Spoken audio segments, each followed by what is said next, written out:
Permisi Bu Bidan. Baik Ibu, silakan masuk Ibu. Gini ke Bu Bidan. Baik Ibu, silakan duduk Bu ya. Ibu bisa duduk di sini Bu ya, bisa duduk di sini. Gini ke Bu Bidan. Ibu.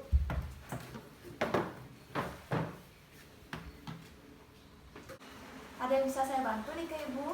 Gini ke Bu, saya mengantar adik saya untuk ber-KB nih ke Bu. Dia baru melahirkan anak pertama nih ke Bu. Ibu, boleh saya tahu kapan nih ke Ibu melahirkan nih ke Bu? 6 bulan yang lalu nih ke Bu. Baik Ibu, Ibu mau menggunakan KB apa nih ke Bu? Lalu apakah sebelumnya Ibu sudah mengetahui jenis-jenis KB nih ke Ibu? Sudah Bu, saya ingin menggunakan KB spiral nih ke Bu. Dek, jangan gunain KB spiral, gunain KB suntik 1 bulan aja. Baik, sepertinya Ibu masih berbeda pendapat Bu ya. Bagaimana kalau Ibu menyelesaikan masalah ini dengan proses mediasi nih ke Ibu? Gini ke Bu. Bu Bidan, tolong jelaskan pada adik saya nih ke Bu. Sebelumnya, saya akan memperkenalkan diri saya terlebih dahulu. Perkenalkan, nama saya Gustawi Arinkania, dengan usia 29 tahun. Kemudian alamat BPM saya di Jalan Pulau Komodo, Gang Anggrek nomor 2 Bu ya. Sebelumnya boleh saya tahu nama Ibu? Gini ke Bu, nama saya Made Kristina Dewi nih ke Bu. Nama saya Nyoman Felicia Putri Bu Bidan. Oke Ibu, di sini kita akan melakukan mediasi untuk mencapai kesepakatan dari permasalahan ibu-ibu Bu ya. Sebelumnya saya akan menjelaskan mediasi, di mana mediasi adalah upaya penyelesaian konflik dengan melibatkan pihak ketiga yang netral, yaitu saya Bu ya, yang tidak memiliki kewenangan untuk mengambil keputusan, yang membantu pihak-pihak yang bersengketa mencapai penyelesaian yang diterima oleh kedua belah pihak. Sebelumnya saya akan menjelaskan terlebih dahulu mengenai tata cara mediasi yang akan kita lakukan. Pertama, saya ingin kedua belah pihak, dimana jika saya tidak mengizinkan untuk berbicara, ibu-ibu jangan berbicara Bu ya. Kemudian yang kedua, jika mediasi menghasilkan kesepakatan, maka wajib dirumuskan secara tertulis dan ditandatangani oleh kedua belah pihak. Yang ketiga, apabila mediasi saat ini tidak menemukan kesepakatan, maka mediasi dapat dilakukan di hari lain Bu ya. Gini ke Bu. Baik untuk Ibu Kristi dan Ibu Feli, sebelumnya saya perlu mendapatkan informasi dari masalah yang terjadi. Jadi saya persilakan Ibu Kristi dan juga Ibu Feli untuk menceritakan masalah yang terjadi. Silakan dimulai dari Ibu Feli. Saya tidak mau menggunakan KB suntik Bu. Saya pernah membaca di internet KB suntik itu bisa membuat gemuk. Jadi saya nggak mau menggunakan KB suntik Bu. Lalu apakah Ibu sudah membaca dengan sumber yang kuat nih ke Ibu? Saya kurang tahu Bu, tapi sudah banyak yang mengatakan seperti itu Bu. Kemudian untuk Ibu Kristi bagaimana nih ke Ibu?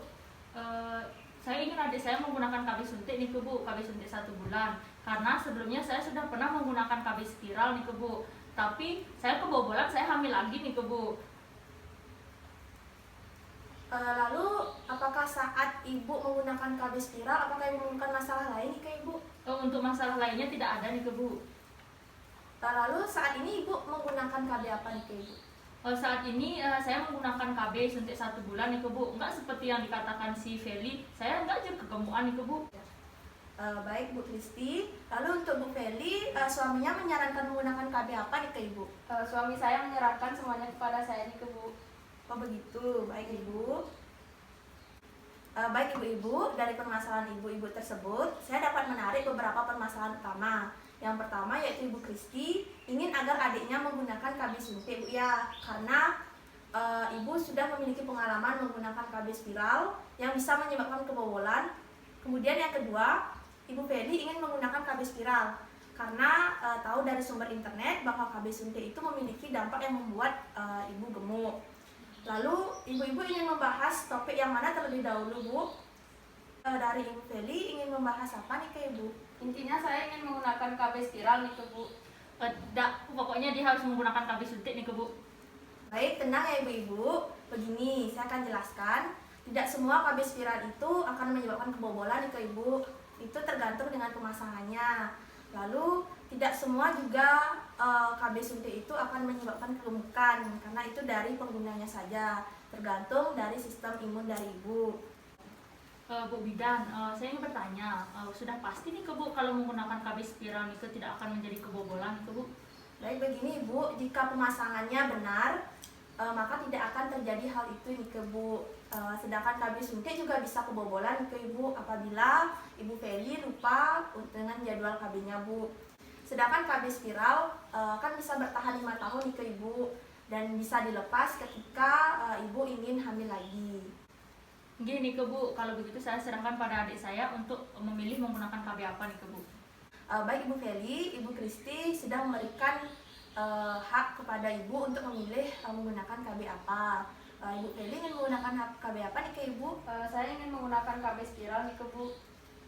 Baik Ibu, karena sudah menemukan kesepakatan dan Ibu Feli memilih untuk menggunakan KB spiral, Ibu Feli dan Ibu Kristi bisa menandatangani lembar ini Bu ya, di mana di lembar ini saya sudah menguraikan hasil kesepakatan selama mediasi hari ini. Bagaimana Ibu? Apakah Ibu bersedia untuk menandatanganinya Bu? Bersedia nih ke Bu. Di mana ini bertujuan apabila dari kedua belah pihak yaitu Ibu Kristi dan juga Ibu Feli salah satu melanggar keputusan maka dapat dipertanggungjawabkan. Ya, baik Ibu silakan tanda tangan di sini nih ke Ibu. Makasih Bu. Silakan Bu.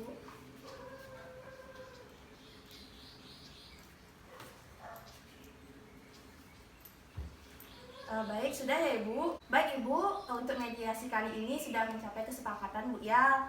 Terima kasih Ibu-Ibu sudah mengikuti tata cara mediasi hari ini.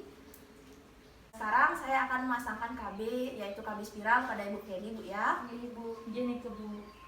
Baik Ibu, Ibu Feli dan juga Ibu Kristi bisa berjabat tangan nih ke Ibu. Sudah ya Ibu. Baik Bu, terima kasih nih ke Bu atas bantuannya Bu G. Baik Bu, terima kasih atas bantuannya nih ke Bu. Iya Ibu.